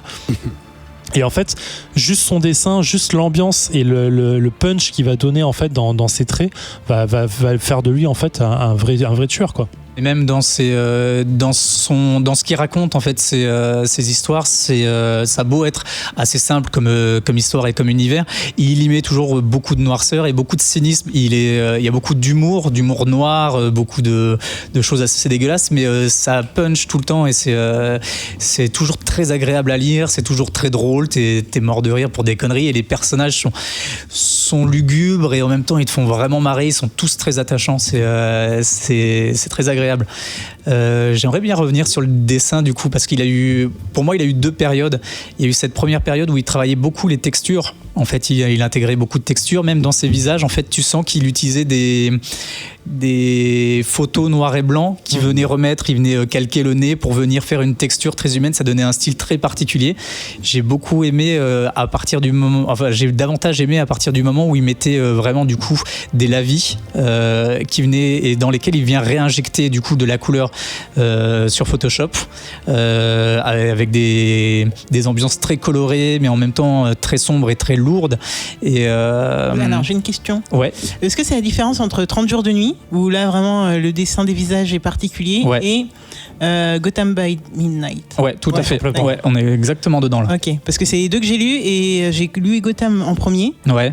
Et j'ai adoré, et je suis arrivée sur 30 jours de nuit. Ah, c'est chaud, hein, à l'époque. Mais je trouve que ça fait complètement partie de l'ambiance du truc, quoi. Genre, je sais pas si t'as vu le film, qui est complètement haché par rapport au comics. Mais il le renie pas, le film, d'ailleurs. Non, c'est marrant. Ouais. Je sais pas pourquoi. Mais apparemment, il a beaucoup travaillé avec le réal. Ils ont travaillé ensemble, et apparemment, le réal a fait un gros boulot de colorimétrie sur les images pour se rapprocher au maximum de ce qu'il a fait. Et le réalisateur était très fan du boulot de base. Ouais. Donc, mais voilà, donc que dire d'autre. Après, j'ai envie de parler de Détective Fell parce que de mémoire, c'est marrant. Je crois que c'est avec ça que j'ai connu Temple Smith, mais je suis pas sûr. En fait, quand j'ai commencé à travailler dessus, je me dis putain, mais quel est le premier truc que j'ai lu de lui? Et j'ai l'impression de l'avoir connu depuis tellement longtemps que je sais même plus le retrouver. Et en fait, je crois que c'est quand j'étais dans mon ancienne crèmerie et c'est Lane qui me l'avait présenté à l'époque en disant lis ça, tu vas kiffer. Et en fait, je crois que j'étais tombé sur Fell, mais putain, c'est un truc, ça m'a retourné à l'époque. Alors c'est un bouquin, c'est un comics qu'il illustre avec en auteur Warren Ellis. Ouais, c'est ça. Donc ça donne déjà tout son sens en termes d'histoire sur ce que ça peut être. Et ça raconte l'histoire donc du détective Fell qui arrive dans une ville dont j'ai oublié le nom. Snowton. Voilà, putain, bravo. Et qui en fait est une ville, mais c'est Gotham fois 1000 en termes de criminalité, de dépressivement, vie dépressive, pardon, de tout ce qu'on peut imaginer. Et en fait, du coup, tout est glauque à souhait dedans en fait, et on suit la vie de ce mec d'un détective lambda, je veux dire, mais déchu parce qu'il lui arrivait des trucs pas cool, et en fait qui va essayer de faire ses enquêtes là-dedans, et en fait tout est crade, tout est dégueulasse, ça donne une putain d'impression. Et moi je suis tombé amoureux donc de Warren Ellis à ce moment-là, même si je le connaissais avant, et de Temple Smith. Et en fait je crois que la semaine d'après j'ai dû revenir pour choper Wormwood, Welcome to Oxford, 30 jours de nuit, j'ai dû choper je crois que peu de temps après était sorti Shocker ou un truc comme ça, et tout était dans le même thème en fait, et ça parle vachement, si on aime ce genre de truc un peu crade, glauque, dépressif en permanence, et avec ce dessin vraiment fantastique, quoi. Ouais, il y a toujours en plus un peu de fantastique au minimum. Dans Fell, c'est peut-être l'un de ceux qui a le moins. Il n'y a pas de monstres en soi, il y a des psychopathes et des tueurs en série. Des tueurs en série, tu disais, c'est le Fell, il est arrivé dans cette ville parce qu'il a été viré de la ville d'où il vient, donc il a passé le pont, il a plus le droit de repasser le pont dans l'autre sens, sinon il se fait dégommer. Et il est dans la banlieue vraiment crade où il arrive, il y a un lieutenant qui est là, qui est complètement dépressif et qui lui dit j'ai trois détectives et demi, me lâchez pas, faites ce que vous voulez, bossez depuis le bar, mais bossez quoi, faites ce que vous pouvez sur la masse de meurtres et de criminalité qui se passe, et puis voilà. Et il y a des soupçons peut-être, il y a des marques qui se font, il y a des espèces des trucs qui sont peut-être ésotériques, mais il n'y a pas de monstres ou quoi que ce soit. Le Temple Smith, il dit souvent aussi qu'il aime pas forcément dessiner les monstres. Ce qui est étonnant parce qu'il est dessiné super bien. Il fait plutôt bien. Hein. Mais il aime dessiner des ambiances noires et sombres. Et ce qu'il y a aussi, c'est que ces monstres, il essaye de les dessiner comme lui les voit, et comme il pense qu'il faudrait les faire pour le public. Il pense énormément au public. Et ce qu'il disait, c'est ces vampires dans 30 jours de nuit, par exemple, c'est pas des vampires avec des dents rétractables. Ils ont une mâchoire complète de dents pointues qui bouffent et tout ça. Il dit, c'est, à mon avis, la vision que veut avoir le public à ce moment-là. Il est très proche de son public. La phrase qu'il a mise sur son Kickstarter quand tu arrives dessus, parce que du coup maintenant il bosse énormément par Kickstarter, c'est selon les grandes maisons d'édition, les lecteurs sont des chiffres sur des bouts de papier. Moi j'ai de plus en plus le besoin de ressentir que je fais quelque chose pour le public, et si je préfère les vendre peut-être en gagnant moins bien ma vie ou quoi que ce soit, c'est avant tout pour ressentir que je fais ça pour quelque chose, et que ce sont les personnes qui m'aiment qui me payent. Mais en fait, ça se sent complètement, parce qu'il a la réputation d'être lorsqu'il fait pas des interviews, mais des dédicaces, il a la réputation d'un mec ultra sympa avec son public, en fait, ultra proche, et il blague tout le temps, il est toujours très proche d'eux, en fait, donc ça m'étonne même pas, en fait, quand tu lis ça, tu vois, ça paraît complètement logique avec le personnage. C'est aussi un mec qui est ultra politisé, pas politisé, pas engagé, mais en tout cas qui veut dénoncer énormément la politique. C'est pour ça que je disais, quand il est australien, ça explique des choses. C'est qu'en fait, dans ces ces comics, on l'a vu dans Wormwood, dans le dernier qui était sorti à Washington. En fait, il dénonce tout ce qui est politique, qui est corrompu, toute la corruption qu'il peut y avoir autour de ce monde. Et dans Wormwood de base, c'est un des fondements du comics de base. Et puis plus ça va, plus j'ai l'impression que ces comics sont vachement orientés en fait anti-corruption, je veux dire, dans le grand truc du terme. Je suis assez surpris parce qu'en préparant le focus, j'ai vu qu'il avait fait du Dark Souls. Et donc j'étais pas complètement passé à côté, donc je vais choper ça. Et en fait, quand je disais que pour moi, en fait, son dessin je parle pour moi vraiment, mais me fait complètement accrocher sur une série. Ten Ground, on en avait parlé ici dans Comics Outcast. Quand il a lâché la série, je crois qu'il a fait les 2 ou 3 premiers issues, pas plus. Ouais. De mémoire, moi je les ai en tome français. Il a fait la moitié en fait. Il a fait le premier arc et le deuxième. En fait, le premier arc se passe dans notre monde. Et le deuxième arc se passe aux enfers. Et c'est une fois qu'on passe aux enfers qui. Et en fait, quand j'ai vu qu'il avait lâché la série, j'ai essayé. Et en fait, l'histoire était pas assez intéressante pour continuer en fait. Mais l'avoir sur le dessin, en fait, ça le rend complètement intéressant. En fait, ça participe complètement à l'histoire et à l'ambiance du truc, quoi. C'est ce qui se passe un peu dans Gotham by Midnight. Exactement. Parce que j'ai pas réussi à aller. Il part. Et une issue après, j'ai lâché. Parce que l'histoire, en fait, elle me plaisait. Enfin, elle m'intéressait pas au point d'aller au-delà sans le dessin.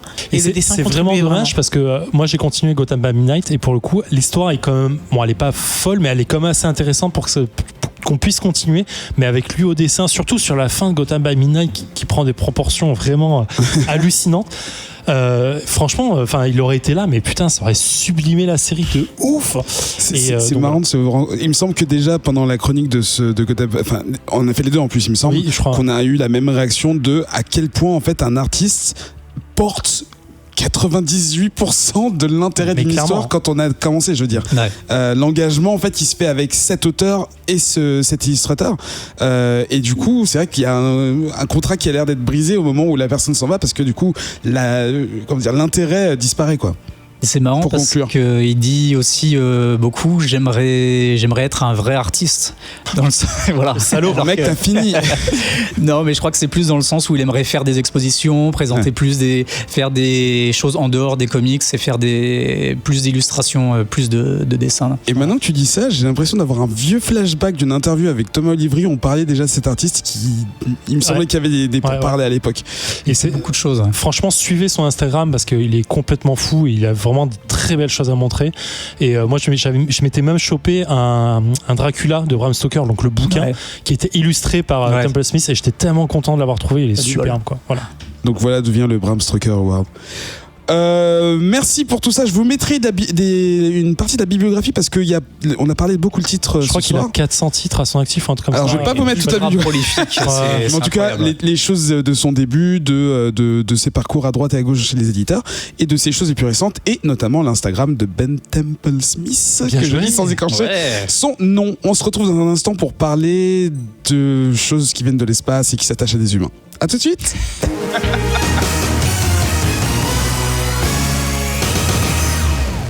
On dirait que c'est l'émission la plus longue du monde, mais c'est pas le cas, je vous jure, on est dans les temps. Mais t'arrêtes pas de me couper, on a envie de parler là. Vous parlez trop. Mais c'est très intéressant. Mais prolongez la conversation sur Facebook et ainsi de suite. Troisième partie de cette émission, il s'agit de Hors les bulles. On va parler du film Venom sorti cette année au cinéma. C'est réalisé par un Ruben Fleischer qui est responsable de Zombieland, qui était un film, ma foi, pour mon avis de moi, assez rigolo. Je me rappelle avoir beaucoup rigolé. Et on retrouve au casting Tom Hardy. Je le retrouve où il veut. Michelle Williams, je la retrouve où elle veut aussi, et Woody Harrelson qui était d'ailleurs dans Zombieland, mais il a fait plein de trucs beaucoup plus cool entre deux. Et juste avant de commencer à parler du film dans les détails, je voudrais savoir si quelqu'un dans l'équipe peut juste présenter en 2 phrases le personnage de Venom. Alors 2 phrases, c'est quand même chaud. Alors ce qui est marrant en français, c'est que les phrases, il faut juste mettre un point pour dire que ça ok. Venom, en fait, Venom, c'est un personnage, mais l'incarnation du personnage vient d'un symbiote que trouve Peter Parker sur la planète Wonder Boy quand ils sont envoyés pour faire les guerres secrètes. J'avais un doute sur le titre. Sur les guerres secrètes, ça date des années 80, début 80, si je dis pas de conneries. Peut-être. Ça va être un truc comme ça, 82, 83, un truc comme ça. Et et en fait, Peter Parker donc trouve le symbiote là-bas. Il se dit, mais c'est super cool parce que c'est vachement pratique d'avoir ça en fait, plutôt que se changer tout le temps. Et donc il le porte sur Terre. Ouais. Et le symbiote se trouve être un vrai être de vie qui veut s'attacher physiquement à son hôte. Et Peter Parker, il kiffe pas trop ça, donc il le dégage. Empli de haine et de rancœur, le symbiote va trouver une personne qui a autant de haine et de rancœur pour Peter Parker, qui s'appelle Eddie Brock. Ouais. Eddie Brock qui est un journaliste qui a journaliste qui a fait une fausse histoire, je crois, ou un truc comme ça, pour avoir tapé un succès. J'ai un doute là-dessus. Fake news déjà dans les années 80. Oui, il a fait une fake news, voilà, c'est un truc genre où il s'est planté sur un truc où je crois qu'il a laissé partir des gens, les mecs, pour avoir une news, ou alors qu'il aurait pu appeler la police. Je crois j'ai un vraiment doute sur ça. Rattrapez-moi sur le BCC là-dessus. Je me souviens, c'est il donne je crois qu'il donne le nom, l'identité d'un méchant. Ouais. Et il se plante. Alors je sais plus si c'est volontaire. Je crois qu'il faut arrêter la mauvaise façon. Bref. Rattrapez-nous sur le BCC. Là, on se gourre complètement, je crois. Mais bon, voilà. Et donc du coup, à cause de Peter Parker, il perd son boulot, il perd sa réputation. Et donc voilà, ces deux êtres se retrouvent. Je crois que c'est ça. À cause de Spider-Man. De Spider-Man, bien joué. Spider-Man qui arrête le bandit en question. Et donc du coup, ils se retrouvent tous les deux, donc le symbiote et Eddie Brock, et ils deviennent Venom, qui ne vit que pour la vengeance de tuer Spider-Man et Peter Parker. Et putain, c'est mono. Ouais, bon, en même temps, mais c'est monocentré, mais tout commence là en fait. Oui, et à partir de là, le personnage prend énormément d'ampleur, et surtout, il y a un très bon truc qui s'appelle Venom, justement, qui raconte comment la dernière entre guillemets. Affrontement entre Peter Parker et Eddie Brock alias Venom, et qui est vraiment très bien, qui est vraiment très cool. D'ailleurs, Panini a sorti un Definitive Venom où justement en fait on voit des histoires modernes et plus anciennes justement qui présentent le personnage sous ses différents traits à travers les âges, parce que du coup il a eu donc ce côté vengeance au début, mais ça s'est beaucoup développé dans le temps. Mais nous, on va parler aujourd'hui du Sizer d'excité. Là, à l'heure actuelle, il en est où, Venom ? Oh putain. Non, mais il y a 3-4 séries, je crois, à son nom. Ouais. Alors, entre-temps, il y a plusieurs Venom qui sont apparus, parce qu'il y a eu les enfants du symbiote, Carnage, Riot, Poison. Anti-Venom. Ensuite est venu Anti-Venom, qui est là pour contrer les pouvoirs du symbiote de Venom. Là, aujourd'hui, c'est plus Flash Thompson. Ah, c'est plus lui ? Non, c'est redevenu Eddie Brock parce qu'il a revolé le symbiote. On apprend aussi que le symbiote a un dieu des symbiotes. C'est complètement ouf. Et c'est génial, ça c'est la série en cours. C'est riche. C'est vraiment ouf. Qui est une espèce de Dracula ancien qui était un symbiote et tout. C'est vraiment trop cool. Enfin, moi j'ai trouvé ça trop cool. Et on apprend aussi que Nick Fury a utilisé les symbiotes pendant la guerre du Vietnam. Ah ouais. C'est trop bien. C'est pas ce qu'on verra dans le film. Donc voilà, c'est vraiment poussé au maximum dans tous les sens. Pas. Et le Venom de l'espace, il en est où ? C'était Flash Thompson.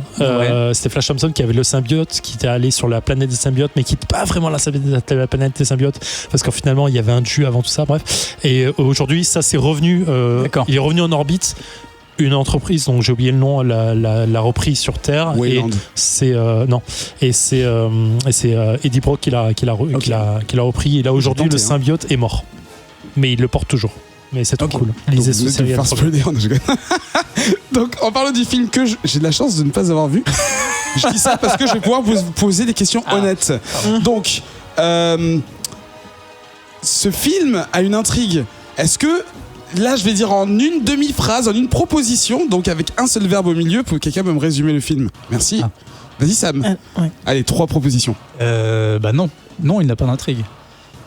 Ah merde. C'était pour ça que t'as levé la main. Le symbiote. En fait, tu vois l'intro du film, t'as compris l'intrigue.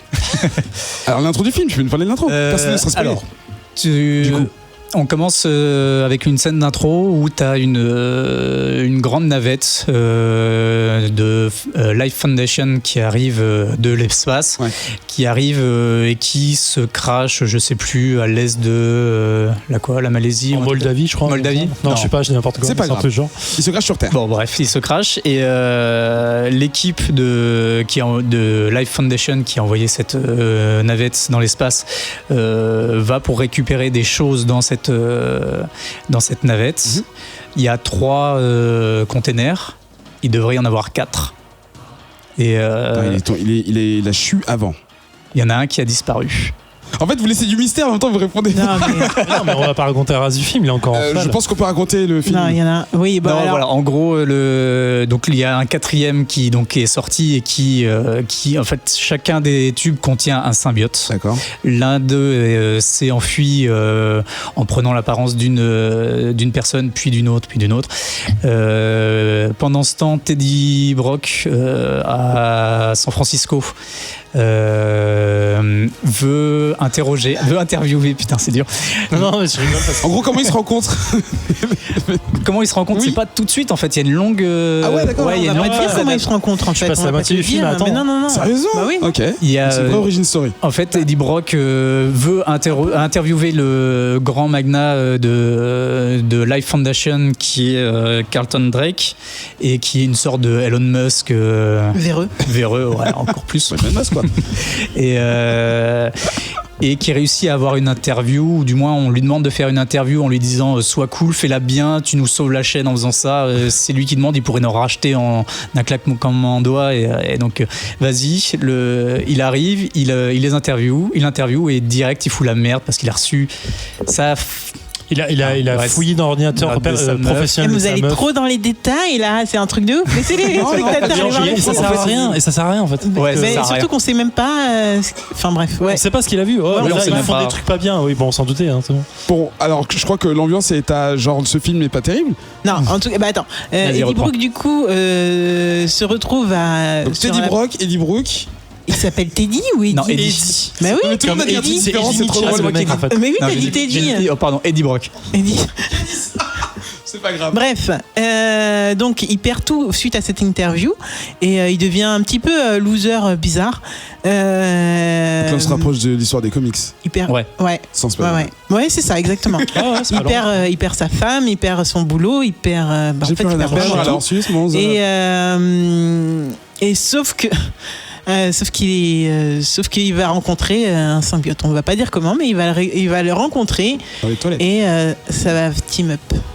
D'accord. Putain, vous avez enthousiaste C'est de ce exactement film. ça. Bah, en même temps, il faut pas tout raconter parce que je trouve qu'il y a des trucs à Ah ouais. T'as aimé toi? T'as aimé le film? Alors, est-ce que j'ai aimé le film? On se direct comme ça. Alors, Bah, est-ce qu'on si, commence faut y comme aller ça à un moment, Deuxième quoi. question. Faut le dire. Ouais, voilà, c'est ça. Alors, non, je n'ai pas aimé le film, clairement.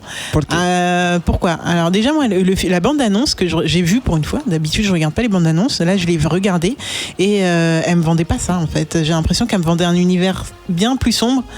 Et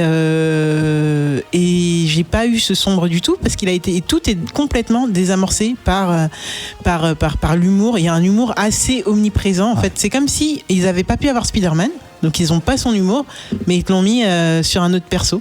Et Ça t'a pas semblé honnête? Enfin, ces blagues. bah, en fait, si tu connais pas Spider-Man, ça passe pas. Moi, je suis allée le voir avec quelqu'un qui connaît pas du tout Venom. Et qui avait vu la même bande-annonce que moi. Donc déjà, deux trucs. Il a été vendu sur vraiment de l'horreur. Et au début, je crois que ça devait être PG-18. Ça, Et c'est- 17. Peggy R, il va être Et hard. rated et en fait Et en non, France, il c'est pas du devait tout être pareil, mature faut et pas- maintenant il a été rated, je Faut crois. pas prendre Ouais, les codifications des autres pays parce qu'elles sont rarement des correspondances. Surtout que là, j'ai en utilisé un France. truc de En jeu fait, vidéo. on est donc beaucoup rien à voir. Non, mais en fait, laxiste. il devait être pour les pas pour les adultes, mais pour plus un public mature entre guillemets, parce qu'il devait avoir de l'horreur, du sang, pas de sexe, mais pour grosso modo. Et finalement, ils l'ont descendu pour que ce soit tout À public. 13. Ah, tout 13. public carrément. Ouais, c'est pas tout public, Ouais, mais c'est j'imagine un truc plus loin, quoi. Bon, en tout cas, dans tous les cas, c'est vrai que nous, on s'attendait vraiment à un truc de ouf. Et moi, je suis une chochotte, mais ma pote était encore plus une chochotte. Ça veut dire qu'elle a passé 20 minutes à vraiment se cacher les yeux jusqu'à ce que tout soit tellement désamorcé par les blagues. Ouais. Bah, qu'en fait, l'horreur que peut inspirer Venom et un symbiote en général est complètement désamorcée. Et du coup, moi, c'est vrai que ça m'a fait bizarre. Et après, je comprends aussi cette volonté de le faire tout public ou Peggy 13 pour s'attirer plus de monde parce que sinon, c'est compliqué. Sam, ton avis? Tu peux faire du tout public en ayant un scénario et en ayant quelque chose à Ah oui, raconter. non, moi, je te parle de l'horreur là. Hein. Ouais, bah oui, au niveau de l'horreur, ça fonctionne pas. En effet, il y a un humour omniprésent. Les personnages ne sont pas intéressants, pas creusés en fait. Le Carlton Drake là est. C'est méchant. Ouais, c'est le méchant. C'est incroyable de faire un méchant comme ça, quoi. Ultra manichéen, il est juste méchant pour être méchant. Il a pas de. J'aime ces méchants. En fait, du coup, lui, c'est lui qui récupère les symbiotes. Il veut, en gros, conquérir l'espace, soi-disant pour sauver la Terre ou je sais pas quoi. C'est génial ça. Le gars a vraiment une motivation, sauf que c'est tellement du nawak, c'est pas niveau Elle aurait Thanos. pu être bien la motivation si elle avait été construite ou Mais quelque chose. Tu peux faire, mais non. En fait, il y a rien de construit, il y a rien de réel et il veut du coup développer son univers, développer une corrélation entre les symbiotes et les hommes pour pouvoir les envoyer dans l'espace et sauver l'humanité. Et qui survivent dans l'espace.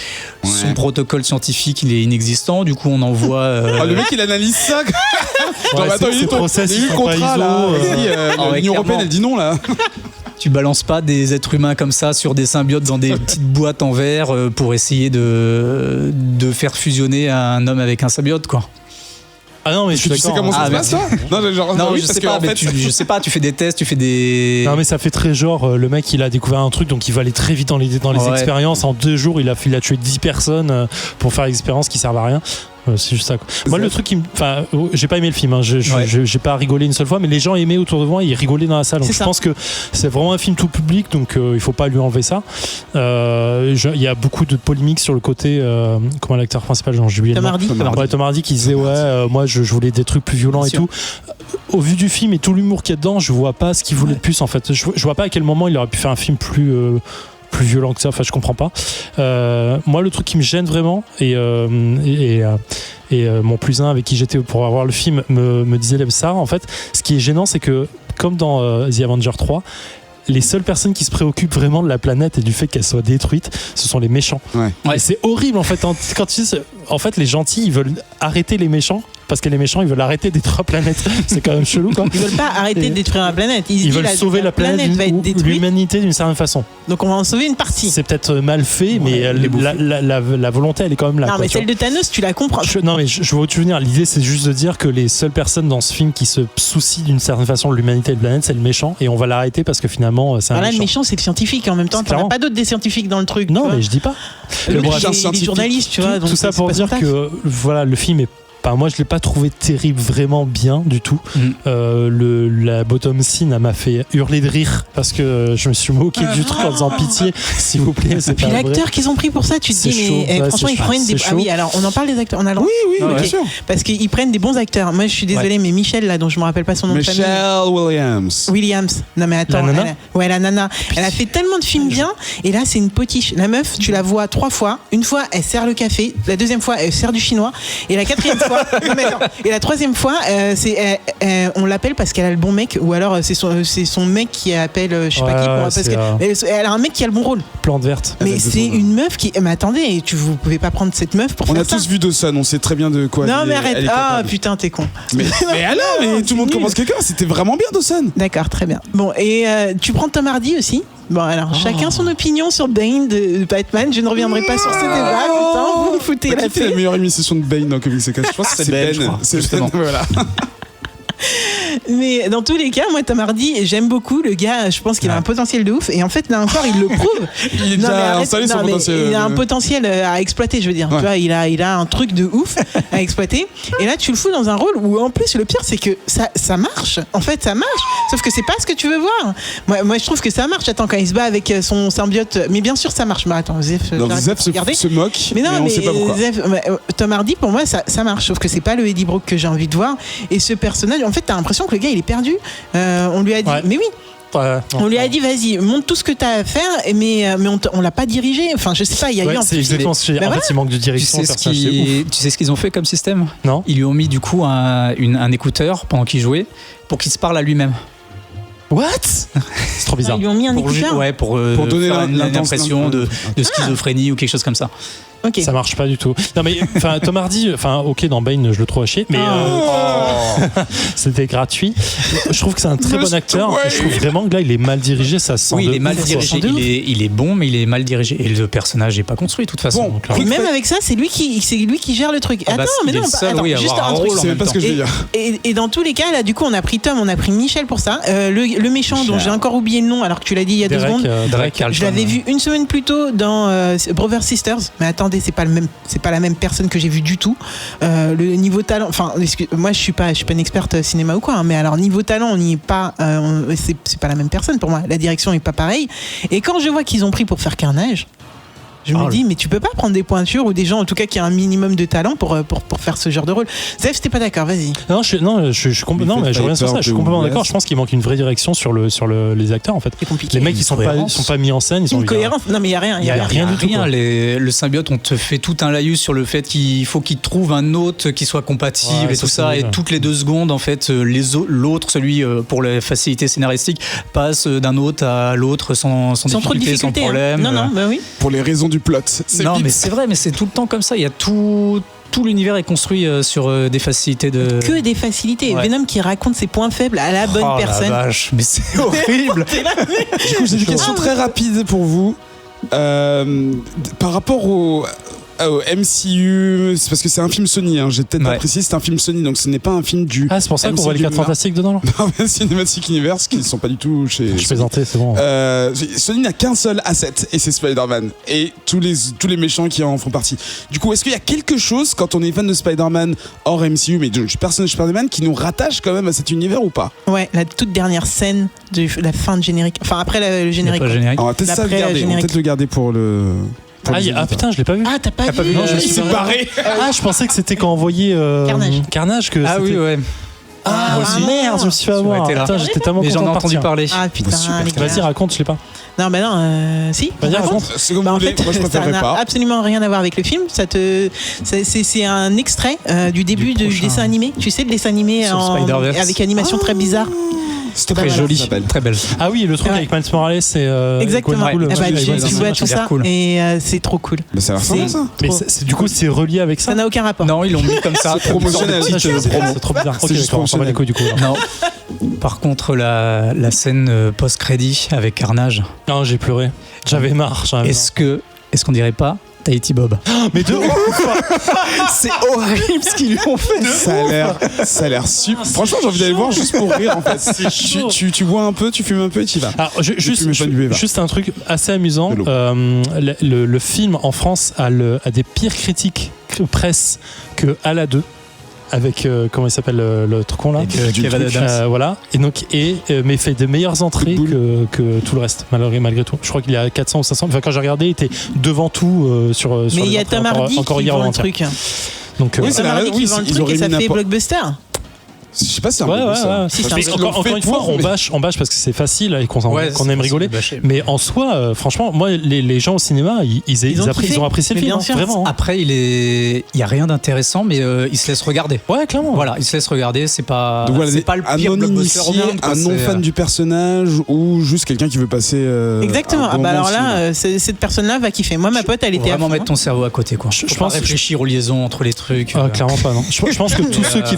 Tout le BCC le sait déjà, c'est pas la peine d'aller voir le film si t'as pas envie t'as envie de voir un bon film sur Venom.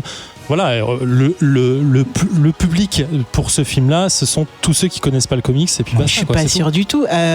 Adrien l'a dit avant l'émission, il va aller le voir, tu vois. Et pourtant, Non, il a pense dit que c'est un j'aurais pu mensonge. y il aller. serait allé le voir. J'aurais pu y aller, mais j'ai pas eu le temps. Bah Donc, voilà, j'aurais pu, en mais soi, c'est pas qu'il Là, voulait aller le je pense voir. qu'on a un Non, peu mais- changé le futur et qu'il n'ira pas. Je pense que c'est assez clair. Non, Si, mais pour je la pense qu'il est scène d'un après. niveau de Les 4 Fantastiques 1. Non, mais il était t'abuses, potable. Il était tout à fait Parce que, potable. hein. ouais, les 4 Fantastiques 1 avait ce truc de la nouveauté. Bah, Ah ouais. c'est du niveau, quoi. C'est Ça tout. fonctionnait. À peu près. C'est triste à dire, mais c'est la fin de cette émission. Ah, déjà? Ouais. Ah, cash. Il a dit quoi J'ai pas entendu ce qu'il a dit. Coupé la conversation, en fait, vas-y, on arrête là. On va remercier les chroniqueurs d'être venus ce soir. Madame Awkward, on va te dire au revoir. On te retrouve où? Bah, on me retrouve toutes les semaines, tous les mercredis dans Le Défaussé, où Oui. je suis en bonne compagnie. Ouais. Bah, j'allais pas Désolé. citer avec qui, J'avais donc complètement zappé. Je t'écoutais pas, en fait. c'est pas grave. Où on vous parle de jeux de société. Ouais, je la fais souvent celle-là. De jeux de société toutes les semaines. Il faut écouter, c'est vraiment cool. Merci. Ah, merci Ouais. Sam. Sam le vendu. Où est-ce qu'on t'en retrouve? Sur le BCC. On va discuter sur le BCC. Et t'as un hâte, un Twitter handle, comme on dit. Ouais, Sam le Piranha. Piranha avec un H après le N. Ah, Ou ouais. avant. Après. J'essaie de rentrer C'est comme plus ça, après. sorti. Non, je le sais. Le doute. En fait, j'ai posé la question comme ça parce que ça me faisait rire. Mais... Zef, Ouais, on te retrouve donc dans le défaussé, ouais. mais où d'autres? Dans Whispers. Oui. C'est quand le prochain? C'est bien. C'est dans le 3e lundi du mois de novembre. Réponse facile. À 18h. Tout Sauf si le monteur est encore à la bourre, donc ce sera le mardi. Que truc si tu nous écoutes. Voilà. Magne-toi le cul. On n'a même pas encore enregistré l'émission. Et Adrien, on te retrouve. On mettra l'adresse. Voilà. Et moi, Kedesune. Voilà, c'est. Je tue rien en ce moment, c'est pas intéressant. Mais je regarde Terrace House et je prends soin de moi. Prenez soin de vous. Rendez-vous le 9 novembre 2018 pour le 105e numéro. À bientôt. Salut. Apparemment, ça se déchire qu'on fasse l'émission parce que Eric il arrêtait pas de vouloir passer à la suite. C'est clair, j'ai l'impression d'avoir dit la moitié. J'ai dit la Non, mais moitié. comme du coup on fait pas des bonnes blagues non plus et c'est pas marrant. Et en plus on peut pas parler parce qu'on doit faire Non, l'émission. attends, qui a mis la pression sur la blague pour que je la fasse au début? C'est pas drôle, hein. Trop bien quoi. Je suis pas La drôle. prochaine vous fois, si tu savez. veux pas qu'on fasse l'émission, Eric, tu nous le dis, on évitera aussi. On a des choses à faire. C'est très cool. Je me casse.